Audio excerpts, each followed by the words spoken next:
네, 현재 담임 목사님께서는 남미에 잘 도착하셔서 지금 그곳 일정 가운데 계십니다. 현재 아르헨티나 부에노스아이레스에 계신데 그곳은 내일이 주일입니다. 그래서 내일 그곳에 있는 아르헨티나 베델 장로교회에서 설교를 하십니다. 이를 위해서 함께 기도해 주시기 바랍니다. 말씀 증거하겠습니다. 오늘 함께 읽으신 룻기 1장 1절을 통해 알 수 있듯이 룻기의 배경은 사사시대입니다. 사사시대는 심히 혼란스럽고 암울한 시기였습니다. 하나님은 여호수아를 통해 가나안 땅에서 놀라운 승리를 주셨고 담대히 가나안 땅을 정복하게 하셨습니다. 여호수아 23장과 24장에서 하나님은 여호수아를 통해 이스라엘 백성에게 가나안 땅을 정복하고 가나안 민족을 몰아내라고 하셨고 오직 여호와 하나님만 믿고 섬기며 사랑하라고 하셨습니다. 그렇지만 이스라엘은 사사시대 때 이 둘 다를 어기고 불순종하였습니다. 사사기 1장과 2장을 보시면 그들은 가나안 민족을 다 내쫓지 못했고 그들의 우상을 받아들여 섬기는 죄악을 범했습니다.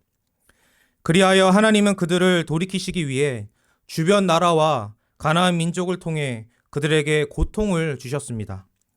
그러면 그들은 여호와께 나와 부르짖고 구원을 요청하였습니다. 그러면 하나님은 사사를 세우셔서 그들을 구원해 주셨습니다. 이러한 패턴이 사사기에 6번 반복되는데 반복되면서 점점 더 상황이 악화되는 것을 볼 수 있습니다. 이스라엘 백성들은 점점 더 많은 우상을 숭배하게 되고 가나안 민족과 주변 민족들에 대해 전혀 힘도 쓰지 못하고 무기력하게 됩니다. 단 지파를 통해 볼 수 있듯이 가나안 땅을 정복하기보다는 오히려 그 땅에 정착하지 못하고 유리하고 방황하게 됩니다. 또한 사사들도 점점 타락해가는 모습을 보입니다. 첫 사사인 온니엘을 제외하고 나머지 사사들은 점점 자신의 부와 명예에 몰두하게 되는데 그것이 많은 자식과 그 자녀들이 나귀 타는 일을 통해 나타납니다. 왜냐하면 당시에 나귀를 탄다는 것은 부유함을 상징하는데 부유한 사람만이 개인의 소유의 나귀를 가질 수 있었기 때문입니다. 그리고 삼손의 경우는 쾌락에 빠지게 됩니다. 나실인으로 거룩하게 구별되었음에도 거룩하게 구별하신 하나님께 아무 관심도 없고 자신의 쾌락을 쫓기에 바쁜 자가 삼손이었습니다. 이렇게 이스라엘 전체가 추락하는 사이에 단지파와 베냐민 지파는 그 가운데서 사라지는 위기를 맞습니다.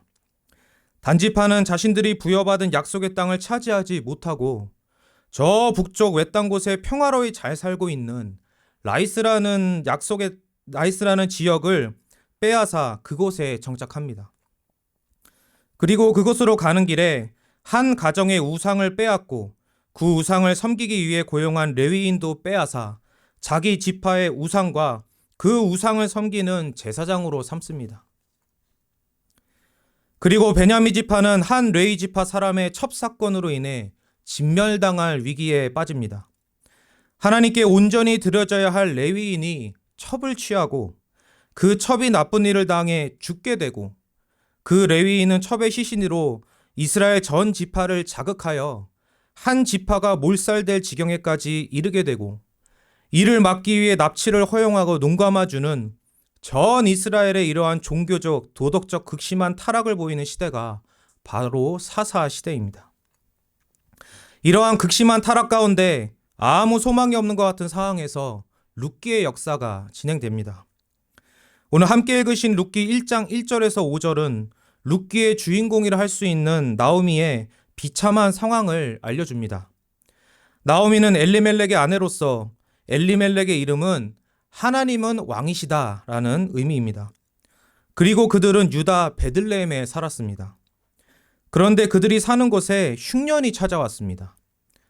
먹을 것이 풍요로워 떡집이라는 의미를 가진 베들레헴에 흉년으로 인해 먹을 것이 없자 하나님은 나의 왕이시다라는 고백의 이름을 가진 엘리멜렉은 자신의 가족을 이끌고 이방 땅 모압으로 갔습니다.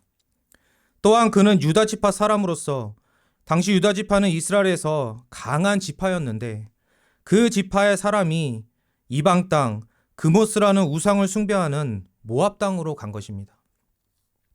근데 모압으로 간 엘리멜렉은 그곳에서 곧 죽게 됩니다. 그리고 그의 두 아들은 모압 여인들과 결혼하게 됩니다. 그런데 그 두 아들도 죽게 됩니다. 이러한 비극이 모두 10년 동안 일어납니다. 이제 나오미는 남편과 두 아들을 다 잃었습니다.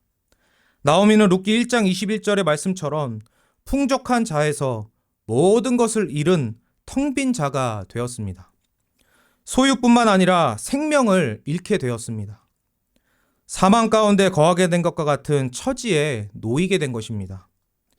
이는 누가복음 15장에 나오는 것처럼 아버지를 떠나 자신의 소유를 다 잃고 돼지가 먹는 먹이를 먹으려 하나 그것까지도 먹지 못하는 비참한 처지에 있던 탕자를 생각나게 합니다. 하나님은 왕이시다라는 의미의 이름을 가진 엘리멜렉이 우상을 숭배하는 이방 땅 모압으로 간 것과 떡집이라는 이름을 가진 베들레헴에 흉년으로 먹을 것이 없게 된 것과 모압에서 남편과 두 아들을 모두 잃은 것, 이 모든 것은 텅 빈 것, 생명이 없는 것을 의미하며 어찌 보면 이러한 상황이 바로 사사시대를 대변해주고 있다고 볼 수 있습니다. 그런데 나오미에게 한 소망의 소식이 들려왔습니다.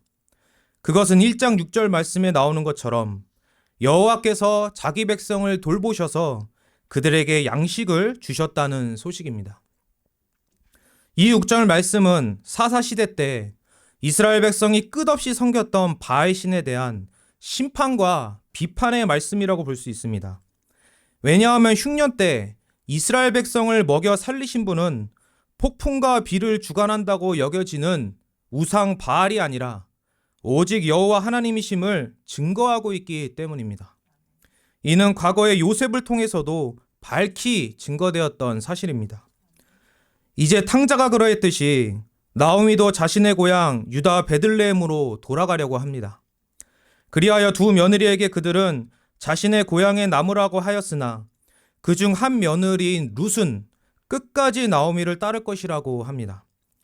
그런데 룻은 나오미를 그냥 따르려고 한 것이 아니라 여호와 하나님에 대한 신앙 고백과 언약 백성 속으로 들어가고자 하는 믿음과 나오미를 죽기까지 따르고자 하는 각오를 보여줍니다. 그리하여 둘은 함께 유다 베들레헴에 돌아옵니다. 그곳에서 룻은 모압 여인이었지만 나오미를 먹여 살리기 위해 이삭을 주우려고 합니다.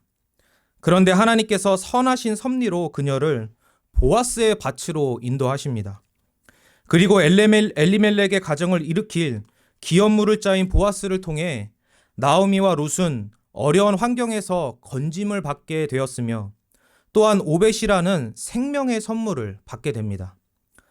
이처럼 나오미는 모압에서 모든 생명을 잃었지만 유다 베들레헴에서 7 아들보다 더 귀한 그녀의 며느리 룻과 기업물을 짜인 보아스의 헌신적 사랑과 새 생명인 오벳을 통해 생명과 풍성함을 다시 얻게 됩니다.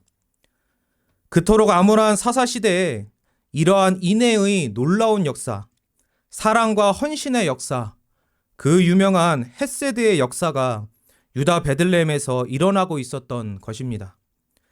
하나님을 사랑하고 이웃을 사랑하는 율법의 핵심을 전혀 찾아볼 수 없던 사사시대에 이러한 사랑의 역사가 유다 베들레헴에서 하나님의 은밀한 역사로 일어나고 있었던 것입니다. 은밀하다는 것은 인격적이라는 것을 의미합니다. 인격적인 하나님께서 택하신 자신의 백성에게 인격적으로 역사하심을 의미합니다. 지금까지 살펴본 사사기와 룻기의 모습을 잘 나타내주는 말씀은 오늘 가장 먼저 함께 읽으신 사사기 21장 25절 말씀입니다. 그때 이스라엘에 왕이 없으므로 사람이 각기 자기의 소견에 오른 대로 행하였더라.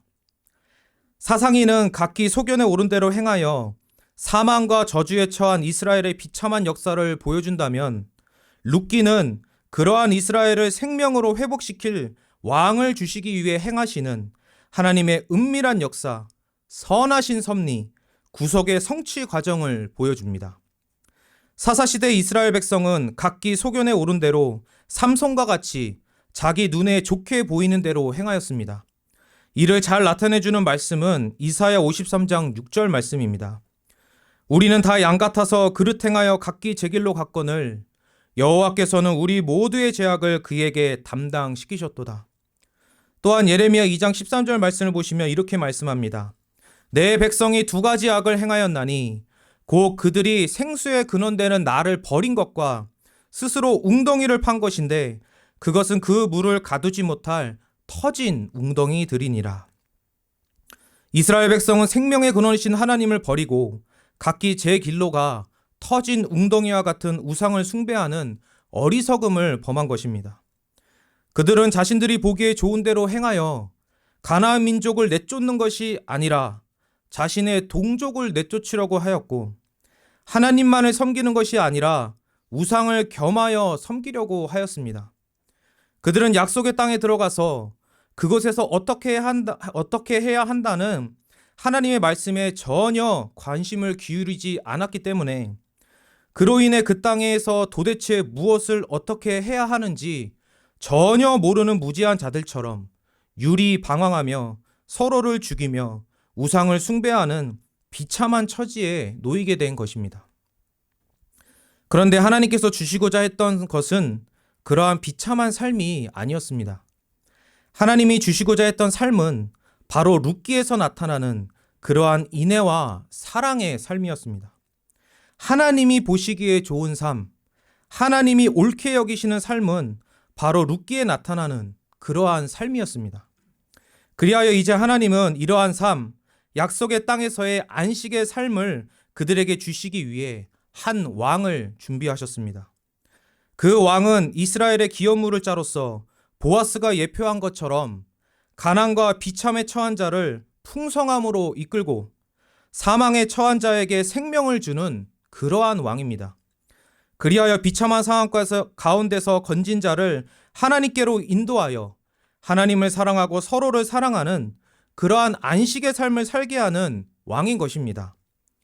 그러므로 하나님이 이스라엘에게 주시고자 한 왕은 일반적인 다른 나라의 왕들과는 전혀 다릅니다. 군림하고 빼앗기만 하는 왕이 아니라 그들을 값주고 사는 왕, 그리하여 영원한 안식으로 인도하는 왕, 그들에게 하나님이 어떠한 분이신지를 알려주고 그 하나님과 안식을 누리며 하나님의 백성이요 자녀된 자들이 서로를 사랑하게 하는 그러한 왕, 이 모든 선한 것, 생명에 속한 것을 주는 왕인 것입니다. 즉 그들을 위해 율법을 성취하는 왕인 것입니다. 이러한 왕으로서 전무후무하게 이스라엘을 선하게 이끌었던 왕은 바로 다윗이었습니다. 다윗 전에도 다윗 후에도 이러한 왕은 없었습니다. 바로 이 다윗 왕을 이스라엘에게 주시기 위해 그 혼란 가운데서도 하나님은 나오미와 룻과 보아스를 통해 선하게 역사하셨습니다. 그리고 룻과 보아스에게 한 아들을 주셨는데 그가 오벳이며, 오벳은 오늘 함께 읽으신 룻기 4장 21절과 22절 말씀처럼 다윗의 할아버지입니다. 그리하여 오벳을 통해 이새가 태어났고 이새는 다윗을 낳았습니다. 그 다윗 왕은 룻기에 나타나는 그러한 안식의 삶으로 이스라엘을 인도하였습니다. 그는 하나님의 은혜로 전쟁에서 승리하며 그 주변 나라들까지 다스리게 됩니다. 그리고 다윗은 하나님께 마음이 합한 자로서 오직 하나님만 사랑하고 섬기는 자였습니다. 우리는 이를 시편을 통해 잘 알 수 있습니다. 그러므로 그가 전쟁에서 승리한 것은 단지 이방 나라들과의 육신적인 전쟁에서만이 아니라 바로 영적인 전쟁, 즉 우상을 몰아내고 이스라엘 나라를 오직 하나님만 예배 받으시는 곳으로 만든 것이며, 그러한 은혜 가운데 정의와 공의로 나라를 다스려 그 백성들이 평안과 안식을 누리게 한 것입니다. 그러나 다윗도 죄인이고 사람으로서 연약하여 완전한 왕이 될 수는 없었습니다. 또한 그는 영원할 수도 없었습니다. 그래서 다윗은 앞으로 오실 메시아의 예표였습니다. 이제 이스라엘에 속한 사람들뿐만 아니라 이 땅의 모든 민족의 기업물을 자로서 구속자로서 오신 메시아는 바로 예수 그리스도이십니다. 예수님께서 우리의 기업물을 짜로서 완전한 분이신 이유는 바로 그분이 하나님이시기 때문입니다. 그가 하나님이시기 때문에 사사들이나 이스라엘의 여느 왕들과 달리 결코 실패하지 않으시며, 또한 하나님으로서 영원하시기 때문에 영원히 우리와 함께 하시며 변하지 않는 가운데 우리를 선하게 인도하실 수 있고 지켜 보호하실 수 있습니다. 이러한 분으로서 예수님은 우리의 기업을 물어주셔서 우리를 위해 죗값을 모두 지불하시어 우리를 값주고 사셨고, 값주고 사신 우리를 영원한 안식으로 인도하셨습니다. 그리하여 우리는 이 땅에서부터 이 안식을 누리며 살아가고 있습니다. 사사시대와 같은 죄악된 시대에 살고 있는 우리를 거룩하게 구별하셔서 우리와 함께 하시며 은밀히 우리의 인격에 역사하셔서 사망에서 생명으로 옮겨주셨고, 그리하여 하나님 아버지의 인애와 사랑을 받아 누리게 하셨습니다. 그뿐만 아니라 예수님은 우리가 하나님의 자녀여 성도로서 살아갈 수 있도록 지금도 우리를 위해 기도하시며 중보하십니다. 우리가 성도로서 살아갈 수 있는 것은 예수님께서 우리 안에 사시며 그분의 말씀과 성령으로 우리 안에서 선하게 역사하고 계시기 때문입니다. 그래서 담임 목사님께서 늘 강조하시는 것처럼 살아남도 살아감도 모두 그리스도의 은혜입니다. 이처럼 예수님은 우리의 기업물을 짜로서 요한복음 10장 10절의 말씀처럼 우리에게 생명과 풍성함을 주셨고, 요한복음 14장 6절 말씀처럼 우리의 길과 생명과 진리가 되셨습니다. 그러므로 사사시대와 같은 시대를 살고 있는 우리는 항상 예수 그리스도를 의지하고 예수님만을 바라봐야 합니다. 사도 바울은 골로새서 3장 1절과 2절에서 이렇게 말씀합니다. 그러므로 너희가 그리스도와 함께 다시 살리심을 받았으면 위의 것을 찾으라. 거기는 그리스도께서 하나님 우편에 앉아 계시느니라. 위의 것을 생각하고 땅의 것을 생각하지 말라. 룻기는 바로 이것을 보여줍니다. 하나님은 사사시대와 같은 어둠이 가득한 시기에도 자신의 백성을 포기하거나 버리지 않으시고 그들을 구원하시기 위한 구속의 성취 역사를 요동치 않고 행하십니다. 이는 지금도 마찬가지입니다. 우리가 사는 시대도 사사시대 못지않게 오히려 그 이상의 범죄들이 가득한 시기입니다. 나라 안팎으로 여러 혼란과 갈등, 분쟁과 전쟁, 여러 재난과 오염 등 모두 사망에 속한 소식만이 가득하고, 그러한 사망에 속한 소식만이 우리에게 많이 전달되고 있습니다. 그래서 세상에는 온갖 악한 일들만 일어나는 것 같은 생각에 빠지기 쉽습니다. 그래서 그러한 악한 일들을 정죄하고 비난하며 비판만 하거나, 아니면 그 원인을 나름대로 찾아 그것만 해결하면 이 세상이 괜찮아질 것이라고 헛되이 믿거나, 아니면 그러한 악한 일들이 나에게도 닥칠지 모른다는 불안과 공포로 두려워 떨거나, 이러한 셋 중에서 하나를 하며 그 방향을 잃어버리게 되는 것입니다. 그러나 그럼에도 불구하고 하나님은 이 죄악된 세상 가운데서도 룻기의 역사를 지금도 이루고 계십니다. 하나님은 이 죄악된 세상 한가운데 예수 그리스도의 십자가를 꽂으셔서 죄와 사망을 죽이셨고 악한 세력, 사탄과 마귀의 머리를 깨 부시셨습니다. 그리고 부활이라는 놀라운 기적과 승리를 이루어내셨고, 부활하신 예수님은 하나님 보좌 우편에서 말씀과 성령으로 강하게 역사하셔서 하나님의 말씀이 전 세계에 편만하게 퍼지게 하셨고, 그 생명의 복음을 듣고 많은 사람이 나오미와 같이 생명으로 회복되게 하셨고 삶의 풍성함을 누리게 하셨습니다. 세상은 고통으로 신음하며 하늘 노래하지만 성도는 하나님의 은혜를 노래하며 찬양합니다. 하나님은 지금도 무한한 열심으로 자신의 교회를 세우시며 각 영혼의 인격에 은밀히 역사하셔서 한 영혼 한 영혼을 그리스도의 의로 거듭나게 하십니다. 그리하여 이 죄악된 세상 가운데서 승리하며 살아갈 힘과 믿음과 소망을 주십니다. 지금도 하나님 보좌 우편에서 온 우주와 모든 역사를 다스리시는 분은 오직 예수 그리스도이십니다. 예수님은 우리의 구속자 기업물을 왕으로서 지금도 우리와 함께 하시며 우리의 구원을 위해 말씀과 성령으로 일하시며 우리를 매 주일마다 이곳 교회로 인도하셔서 그분의 생명의 말씀으로 위로와 평안을 주시고 삶 가운데 동행하시며 우리 안에서 사시며 우리와 항상 함께 하셔서 때마다 일마다 도와주시고 길을 열어주시며 기쁠 때나 지극히 비참한 처지에 놓여 절망적일 때나 항상 함께 하셔서 우리를 선하게 인도하시고 위로하시며 강하게 빚으시며 정금과 같이 나오게 하십니다. 그리하여 하나님을 더 깊이 알게 하시고 예수님을 더 굳게 믿고 의지하게 하시며 이 땅에서의 수명이 다하면 낙원으로 그리고 재림하시면 영화롭게 하셔서 새하늘과 새 땅으로 인도해 주실 것입니다. 성도가 살아나는 것뿐만 아니라 살아가는 것도 모두 예수 그리스도의 은혜입니다. 끝까지 은혜입니다. 그래서 공간복음서에서 예수님은 마지막 때에 여러 환난이 많이 있을 것이지만 그럴 때일수록 예수님을 더 굳게 믿고 끝까지 믿으라고 강조하시는 것입니다. 제가 우리 교회에서 사역하기 전에 강릉과 제주도에 있는 우리 교단교회에서 수요 예배를 드린 적이 있었습니다. 강릉에 있는 교회는 우리 교회 유아부실 만한 곳에서 의자 없이 바닥에서 예배드리는 교회였습니다. 제가 8월 달에 갔던 것으로 기억하는데 그 더운 여름에 에어컨도 없었습니다.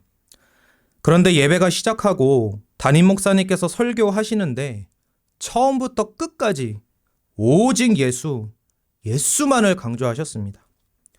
또한 제주도에서 수요 예배를 드렸을 때는 겨울이었는데 성탄절이 있는 주간이었습니다. 그 교회 담임 목사님께서는 소요리 문답으로 예수님의 오심의 진리를 성도님들에게 가르치시고자 매우 애를 쓰셨던 기억이 납니다. 어떻게든 성육신의 진리를 바르게 전달하시고자 웨스트민스터 표준 문서를 의지하시고 그것을 갖고 성도님들을 가르치셨던 것입니다. 그 교회는 제주도에서도 어느 숲속에 눈에 잘 띄지 않는 한적한 곳에 있던 교회였습니다. 이 두 곳에서 예배를 드리고 저와 아내는 하나님의 역사하심이 어떠하신지를 보게 되었습니다. 사람들은 자신을 드러내고 높이려 하지만 하나님은 참으로 은밀히 행하십니다. 하나님은 한 사람의 인격 하나하나에 관심을 가지시고 성경과 성령의 내적인 은밀한 역사로 일하시기를 기뻐하신다는 것을 알게 되었습니다. 세상은 여러 일들로 떠들썩하고 시끄럽지만 그럼에도 하나님은 저 높은 곳에서 가장 낮은 자들을 향해 그 모압에 아무도 알지 못한 룻을 구원하신 것처럼 그 인격을 향해 은밀하게 그렇지만 강하게 역사하십니다. 우리의 감정이나 욕구나 욕망을 자극하여 만족시키는 것이 아니라 우리 영혼을 말씀과 예수로 생명과 풍성함으로 가득 채우십니다. 이 주일 어느 곳에서는 전쟁으로, 어느 곳에서는 공연 가운데 떠들썩함으로, 어떤 곳에서는 오락과 쾌락을 즐김으로, 어떤 곳에서는 자기 일에 매여 여러 모양으로 혼란스럽고 시끄럽겠지만 하나님은 이 시간 우리를 구별하셔서 이 예배의 자리로 부르셨고 우리에게 귀한 말씀을 주셔서 우리의 영혼을 먹이시며 그분 안에서 영혼의 안식을 누리게 하십니다.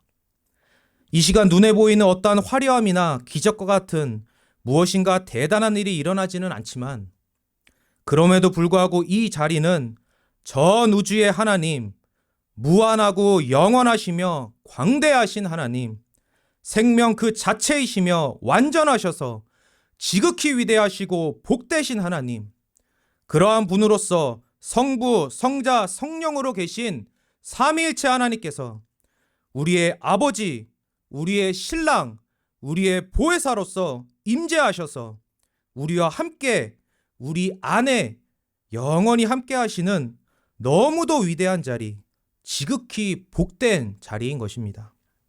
우리는 이러한 복을 잘 누려야 합니다. 우리는 사사시대와 같은 시대를 살고 있지만 우리의 믿음의 시선은 항상 룻기에 주목하고 있어야 합니다. 물론 이 말은 사사기라는 성경보다 룻기라는 성경을 더 선호해야 한다는 것을 의미하는 것은 절대 아닙니다. 왜냐하면 사사기 안에서도 하나님은 은밀한 역사와 열심으로 여호와의 사자와 여호와의 영을 통해 끊임없이 일하시며 역사하시기 때문입니다. 우리가 처한 환경이 비참해 보여도, 우리가 처한 상황이 비참해도 하나님은 우리의 기업물을 짜이신 예수 그리스도를 통해 우리의 기업을 물어주셨고, 모든 죗값을 지불하시어 우리를 사셔서 자녀로 삼아주셨고, 그리하여 우리에게 영원히 변하지 않는 영생의 신분과 복을 주셨습니다. 그리고 예수 그리스도 안에서 우리를 향한 인애와 사랑의 헌신을 보이셨고 확증하셨습니다. 그리고 그 사랑으로 우리도 서로를 사랑하며 살 수 있는 자들로 세우셨고, 지금도 그렇게 선하게 역사하고 계십니다. 그리고 매주 이 예배의 자리로 인도하셔서 우리 영혼의 안식과 평안을 선물로 주고 계십니다. 눈에 보이지는 않지만 이 놀라운 기적을 굳게 믿으시고 이 큰 은혜를 항상 기억하며 굳게 믿는 우리 모두가 되기를 소원합니다. 그러므로 사사시대와 같은 우리가 사는 이 시대를 보며 낙심하거나 절망하지 마시고 두려워하거나 불안해하지도 마시며 항상 우리를 은밀히 인격적으로 인도하시는 하나님을 의지하시기 바랍니다. 항상 우리에게 생명과 새 힘과 살아갈 힘과 능력을 주시는 생명의 하나님께 주목하시기 바랍니다. 그리고 우리의 기업물을 짜로서 우리와 항상 함께 하시며 우리를 위해 지금도 기도하시며 중보하시는 예수 그리스도를 굳게 믿고 의지하시기 바랍니다. 말씀과 성령으로 예배와 기도의 자리 가운데 임재하셔서 우리와 함께 하시며 지켜 보호해 주시고 선하게 인도하시는 예수 그리스도께 우리는 붙잡힌 바 된 자들입니다. 그러므로 그러한 예수 그리스도를 잘 따라가시기 바랍니다. 이러한 시대 가운데서 기업물을 자를 예비하시어 메시아, 우리를 구원할 구속주, 그 왕을 통해 은밀히 역사하셔서 우리에게 생명과 풍성함을 주시는 하나님을 믿고 의지하여 그 안에서 우리 담임 목사님께서 항상 강조하시는 것처럼 괜히 기뻐하고 괜히 즐거워하며 항상 감사하고 무조건적으로 기뻐하며 살아가시는, 그리하여 우리에게 주어진 생명의 복을 풍성히 누리시는 저와 여러분이 되기를 간절히 소원합니다. 아멘. 기도하시겠습니다. 거룩하고 자비로우신 하나님 아버지, 감사합니다. 우리의 어떠함과 상관없이 창세전에 선택하시고 천국에 들어가기까지 모든 것을 작정하시고 작정하신 바를 룻기에서 통해 볼 수 있는 것처럼 반드시 이루셔서 저희를 하나님의 자녀로서 영생의 은혜를 누릴 수 있도록 선하게 인도하시니 감사합니다. 우리의 기업물을 짜이신 예수 그리스도를 항상 의지하며 예수님이 주신 생명과 풍성함에 눈을 떠서 그 은혜를 온전히 누리게 하시고 그리하여 항상 하나님께 감사로 영광 올리는 저희가 되게 하여 주시옵소서. 또한 지금 남미에서 선교로서 교회들을 섬기고 영혼들에게 말씀의 꼴을 먹이시는 담임 목사님을 굳게 붙드시고 건강과 안전을 지켜주시며 함께 동행하시는 사모님도 붙드사 하나님의 은혜 가운데 그 지역에 있는 교회들이 큰 위로와 안식과 평안과 바른 진리의 말씀을 잘 받아 누릴 수 있도록 선하게 인도하여 주시옵소서. 감사드리며 거룩하신 주 예수 그리스도의 이름으로 기도드립니다. 아멘.